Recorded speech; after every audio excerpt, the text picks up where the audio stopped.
Let me just shine the torch here. Let's see. Oops, sorry.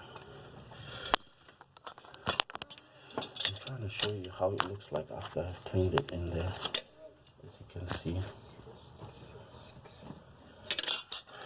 instead of that dark gloomy.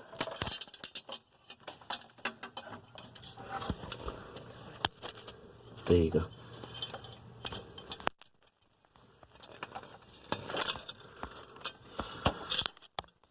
So this is how the valve looks like after I've cleaned it. Yeah, I'm gonna clean it some more, and then that way you can see how the carbon is off.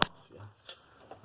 So BMW fans, you don't have to spend 3,500. Let me show them another one here. You look at that one there. There you go. After I've cleaned it, you can see it looks spotless, right? You can use sandblasting, but as you can see, folks, I used chemicals and I'm getting it pretty good. It's clean, it's spotless there, like a new engine. Yeah, so there you go. BMW fans, anything is possible.